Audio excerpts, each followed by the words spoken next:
किसान अन्नदाता है, किसान अनाज पैदा करता है और बुनकर कपड़ा बनाता है, तन ढाकता है। तो जिस तरीके से किसानों की बिजली माफ़ की गई, उस तरीके से बुनकरों की भी बिजली माफ़ होनी चाहिए। अस्सलामुअलैकुम, आदाब। मैं हूं अफसार आलम शैबानी और आप देख रहे हैं हमारा यूट्यूब चैनल। आज हम मौजूद हैं मऊ नगर पालिका शहर के मिर्ज़ाहादीपुरा के करीब एक लच्छीपुरा मोहल्ला पड़ता है। वहीं पे समाज सेवी मुनव्वर अब्दुल गफूर साहब, जो पूर्व बसपा के नगर अध्यक्ष भी रहे हैं, और फिलहाल हम उनसे बात करेंगे कि मौजूदा जो इलेक्शन चल रहा है, तमाम पार्टियां अपनी अपनी तैयारी कर रही हैं अपने स्तर से। एक तरफ एनडीए गठबंधन है और दूसरी तरफ इंडिया गठबंधन। एक तीसरा रास्ता जो बहन जी का रास्ता है, वो अकेले तनी तनहा लड़ने का ऐलान कर चुके हैं। इसी सब बातों को लेकर हम चर्चा करेंगे। सबसे पहले हम आपको अपने चैनल पर स्वागत करते हैं।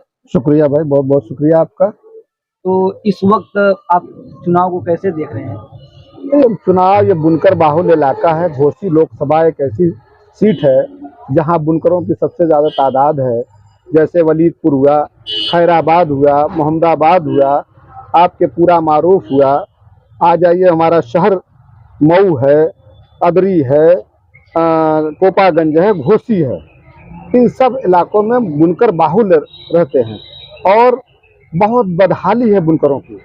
और इस बदहाली में कौन सा बहुत आए यहाँ से एमपी हुए, चुनाव जीते, चले गए, लेकिन बुनकरों के लिए उन लोगों ने क्या किया है जरा ये बताना चाहे, किसी भी पार्टी के रहे हो। कहा यह जा रहा है कि बाल कृष्ण चौहान जी 72 रुपया जो बुनकरों का फिक्स रेट हुआ, तो उसमें उनका बहुत बड़ा योगदान था। बाल कृष्ण चौहान साहब क्या किए? बाल कृष्ण चौहान साहब का क्या योगदान? प्रदेश की सरकार थी कोई, उस सरकार ने ये किया है। लेकिन उसके बाद भी दूसरी सरकारें आई और चली गई, लेकिन बुनकरों के लिए कुछ भी इन लोगों ने नहीं किया। जिस तरीके से किसानों की बिलों को माफ किया गया, उसी तरीके से बुनकरों को लाभ मिलना चाहिए था। जैसे पिछली सरकार ने एक पावर लूम पे 72 रुपया दे रही थी, तो उस तरीके से हमारी जो मौजूदा सरकार में बड़ी उम्मीद थी। हमारे जनपद के मंत्री माननीय के शर्मा जी साहब हैं, उनसे हमने अपना वफद लेकर के गए और जाकर के अपने गुहार लगाई, मेमोरेंडम दिया। हमने कहा कि बुनकरों के मसाइल को हल कीजिए, लेकिन कुछ भी नहीं हुआ। कुछ दिन पहले हमने यहाँ मऊ में देखा कि मेरठ से आए हुए थे एक विधायक और कुछ लोग, उसमें मैं भी था, और बुनकरों का एक सम्मेलन हुआ, ठाए सब फीस। तो सवाल यही है कि हमारे क्षेत्र के मंत्री हैं, ऊर्जा मंत्री हैं, बिजली विभाग के, कहाँ बात जाके अटक गई? आप भी वफद लेकर उनसे बात करने गए और कई ऐसे वफद गए, मेरे जानकारी में 4-5 वफद है जो उनसे मुलाकात के लिए गए। बात कहाँ जाके अटक जा रही है? अब वो माननीय मंत्री जी उसको समझ रहे, सरकार उसको समझ रही है। भाई सरकार अगर बुनकरों के तरफ थोड़ा भी तवज्जो कर देती तो आज बुनकरों का ये हाल नहीं होता। और जितने भी यहाँ से चाहे एमपी हुए, विधायक हुए, बुनकरों की आवाज़ बुलंद किसने किया है?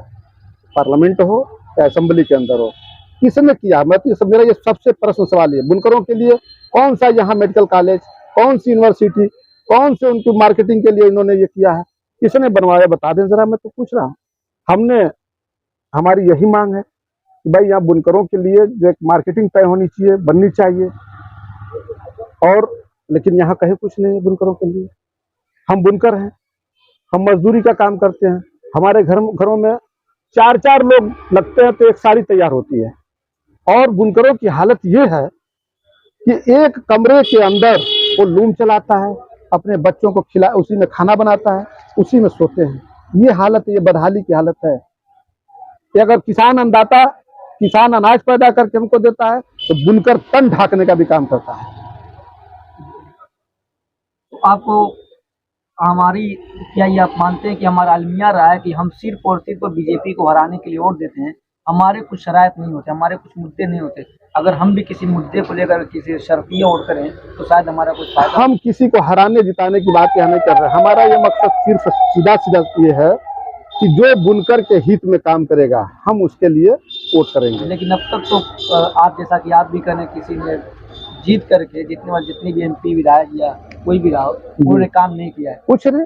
तो इस चुनाव में मुद्दे क्या रहेंगे? बुनकर के क्या देख करके वोट करेंगे? अब बुनकर खुद समझे, बुनकर के बेटे को, बुनकर का बेटा लड़ रहा है तो बुनकर के बेटे को चुनाव में जितावे। तो बुनकर का नेता तो भाई हमारी पार्टी से पूरा प्रयास है, कर रहे हैं। बहन जी ने अगर नजर इनायत कर दिया हमारे बुनकर के बेटे के ऊपर, तो मुझे उम्मीद है कि घोसी लोकसभा से बुनकर का बेटा लड़ेगा और हम लोग उसको जिताएंगे। कहा जा रहा है कि कहीं ना कहीं बीजेपी को फायदा हो जाएगा अगर मुस्लिम कैंडिडेट हो जाएगा। इस तरीके का देखिए डरवाने या धमकाने वाली बात नहीं करनी चाहिए। ये तो चुनाव में वोट लेने के लिए जो है हमेशा ये खड़ा करते कि बीजेपी ऐसे करेगी, बीजेपी का फायदा हो जाएगा, ये लड़ जाएंगे वो लड़ जाएंगे तो बीजेपी का फायदा होगा। इस तरीके से नहीं करना चाहिए, मैं इसको नहीं मानता। इसलिए कि मैं हमेशा सुनते हुए चला आ रहा हूँ, मेरी भी उम्र लगभग काफी है। पूरे माहौल में एक माहौल खड़ा किया जा रहा है इंडिया गठबंधन का, आप उस बीच में बहन जी अकेले लड़ने का जो नारा लगा रही है। जी तो मऊ एक मुस्लिम अक्सरियत का इलाका है, जैसे कहा जाए 4 या 4.5 लाख उनका इस वोट है। जनपद, इस गिरह जनपद से जो भी आएगा बुनकर का बेटा, हम उसी को वोट करेंगे। हम गैर जनपद के लोगों को वोट नहीं करेंगे। यानी बाहरी भगाव का नारा है। भाई बिल्कुल बिल्कुल, ये चरागाह बना हुआ है भाई। जनपद हमारा जो है गैर जिले से आते हैं, चुनाव लड़ते हैं, जीत के चले जाते हैं, किसी का पता नहीं चलता है। हम अनाथ हो जाते हैं, हमको कोई पूछने वाला नहीं है। बुनकर की जो दशा है, मैं उस बुनकर पे अगर तबसरा करूं तो पूरी रात बीत जाएगी। एक एक पॉइंट पे मैं बात करूं तो आपने मंत्री जी से किन मुद्दों को लेकर? भाई मैंने जो रेट फिक्स, बिजली का जो रेट फिक्स था 72 रुपया, उसी मुद्दे पे हमने वफद लेकर के जाके माननीय ऊर्जा मंत्री के शर्मा साहब से मैंने मिला, अपना वफद लेकर के गया और उन्होंने हमको आश्वासन दिया। सबसे पहला वफद मेरे ख्याल से पूरे प्रदेश में सबसे पहला वफद मैं लेके गया था और बहुत अच्छा उन्होंने हमको आश्वासन दिया। लेकिन अब उनकी क्या मजबूरियां थी कि क्या मतलब उसमें रुकावट पैदा हो रही थी कि उसको उन्होंने बहाल नहीं किया। और अब तक बुनकरों की हालत यही है। पहले 72 रुपये के हिसाब से जमा होता था, 72 का दूना 144 रुपया होता था, लेकिन अब सीधे सीधे 400 रुपया सुनने में आ रहा है कि 400 रुपया एक फिक्स तो कर दें, एक कोई चीज जो है फिक्स कर दें, उसको लागू करें।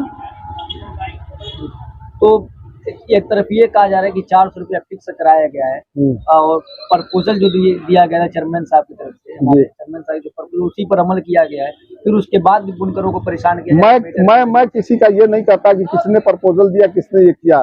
भाई ये सरकार में तो है नहीं, तो हम किसी के ऊपर क्यों इस तरीके की बातें कहें कि जो फलां ने ये ऐसे कराया, फलां ने ऐसा कराया। नहीं, हम ये इसको नहीं मानते। हम ये जानते कि जिस तरीके से अगर किसानों की बिल जनता को जानना चाहिए, जनता जागरूक हो जाने। जब किसानों की बिल को माफ कर दिया गया तो उसी तरीके से बुनकरों के ऊपर भी तो कम से कम नजर इनायत होनी चाहिए। तो कोई आवाज उठाने वाला भी तो नहीं है कि जैसे किसानों में नेता है उन्होंने माफ कराया लड़ करके, बुनकरों की लड़ाई लड़ने वाला तो बुनकरों की लड़ाई लड़ने वाला बुनकर के बहुत से ये विधायक वगैरह हैं, आवाज अपनी उठाए, लेकिन वह उन लोगों की क्या मंशा है, क्या कर रहे हैं, आवाज क्यों नाकाम हो जा रही है, दब जा रही है। हम बटे हुए हैं। स्पष्ट बात है कि हम बटे हुए हैं। हम एक नुमाइश करके उसके बाद फिर हो जा रहे हैं। या ये कहा जाए कि हमारे नेता खुद हमारे साथ भीड़ दिखा। अरे साहब, वही तो मैं कह रहा हूँ कि बटे हुए हैं, इसलिए हम नहीं कामयाब हो रहे हैं। सीधा सवाल ये, सरकार पर दबाव नहीं बन पा रहा है। बिल्कुल नहीं बन पा रहा है। जो विधायक हैं बुनकर के, जो विधायक है, क्यों नहीं असेंबली के अंदर आवाज उठाते हैं, क्यों नहीं अपनी बात को मनवाते हैं? क्या वजह है? मुंह में जबान नहीं है बुनकरों के हित में बात करने की?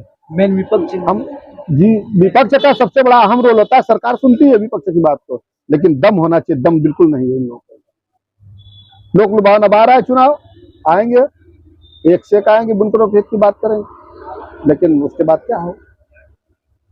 तो मेन मुद्दा यही रहेगा इस लोकसभा चुनाव में, बाहरी भगाव और हमारे बुनकर की बात करने वाला कोई नेता उन्हीं को। जी, बुनकर के हित में जो भी करेगा उसी को हम लोग जो है बिल्कुल वोट करें। और बाहरी तो सही बात है कि ये हमारा जिला जनपद जो हमारा है, खाली हम लोग बाहरी जिता जैसे कल्पना राय साहब के मरने के बाद ये बिल्कुल हमारा जनपद एकदम ये हो चुका है। कहीं एक किसी ने एमपी ने अगर बनवाया हो कोई कॉलेज, तो मैं पूछता हूँ बतावे, एक ईंट रखवाया हो तो बतावे। यहाँ तक कि बिल्डिंगों के ऊपर चूना तक नहीं पता जा पा रहा है। कल्पनाथ राय के मर जाने के बाद, स्वर्गीय कल्पनाथ राय के मर जाने के बाद सब एकदम अनाथ हो गया है। जो भी आया वही हुआ है। तो आखिरी बात बुनकरों से या मऊ की जनता से आप क्या करें? मैं बुनकरों से अपील करता हूँ कि हमारे घोसी लोकसभा के बुनकर और सूझबूझ रखने वाले बुद्धिजीवी लोग सोच समझ करके अपना वोट इस गिरह जनपद का जो भी हो उसको जितावे। और बाहरी भगाएं। हम बाहरी को बिल्कुल नहीं बर्दाश्त करते हैं। वक्त देने के लिए आपका बहुत बहुत शुक्रिया। आप देख रहे थे, हमारे साथ मौजूद थे मुनव्वर अब्दुल गफूर साहब रज़ाई वाले।